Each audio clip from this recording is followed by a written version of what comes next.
Hello, xin chào các bạn đã quay trở lại với review 5 phút. Ở cuối tập 155, sau lời hứa chờ ta trở về sẽ đưa cô đi nhìn ngắm những thứ rực rỡ trên thế gian, Thạch Hạo đã để lại Hỏa Linh Nhi để đi tới đại chiến.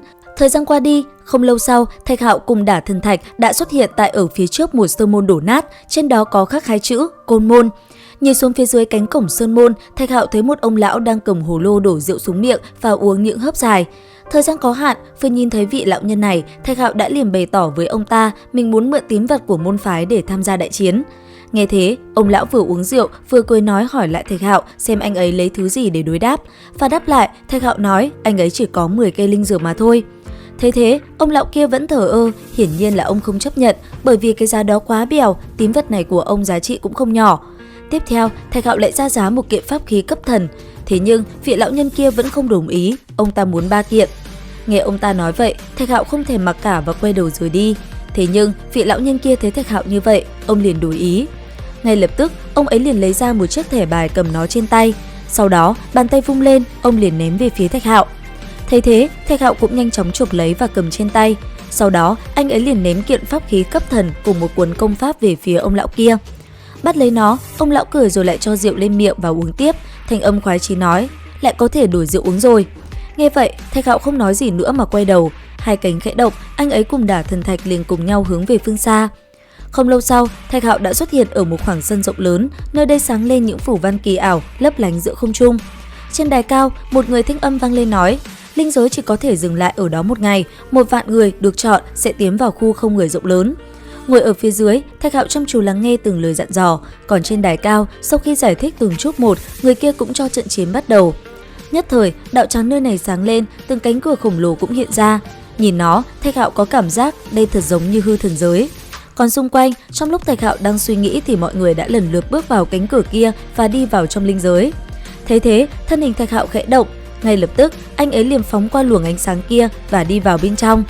Không lâu sau, Thạch Hạo đã xuất hiện ở tại một khu rừng xanh thẳm. Vừa tới, Thạch Hạo vẫn chưa thấy bóng dáng của ai xuất hiện. Thế nhưng cách đó không xa, bất chợt, ở dưới dòng nước mờ sương kia lại xuất hiện một con dao long đang chậm rãi hướng về phía anh ấy. Trong lúc Thạch Hạo đang tiến về phía trước, con dao long kia bất ngờ ập tới quét móng vuốt về phía Thạch Hạo. Rất may, nam nhân kia đã kịp thời tránh né. Sau đó, hai cánh khẽ động, anh ấy liền vọt lên trời cao cùng con dao long kia giao chiến. Thấy thế, con dao long kia liền há miệng và ngưng tụ lôi điện thành một quả cầu rồi đánh thẳng về phía Thạch Hạo. Đối diện công kích lao tới, Thạch Hạo nhanh chóng phá giải rồi liền lao về phía con dao long kia cùng nó giao chiến quyết liệt. Sau một hồi, Thạch Hạo cùng con dao long kia lại một lần nữa tách ra, còn dao long nó đã lần thứ 2 phun ra đoàn ánh sáng chói mắt. Thế vậy, ánh vàng lóe lên, Thạch Hạo liền phóng ra công kích cùng dao long đối chiến. Trong khoảnh khắc va chạm, kinh khí không ngừng tỏa ra xung quanh. Đối diện đòn công kích cường hãn tới từ sinh vật kia, Thạch Hạo cũng phải mạnh mẽ ngạnh kháng, phù văn trên người cũng liền sáng lên.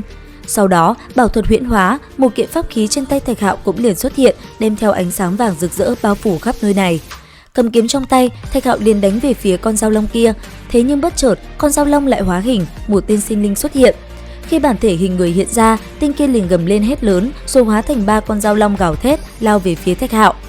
Thấy vậy, nam nhân kia mạnh mẽ chém đứt từng con dao long lao tới. Cuối cùng, cầm kiếm trong tay, Thạch Hạo liền chấm dứt sinh mệnh của sinh linh kia.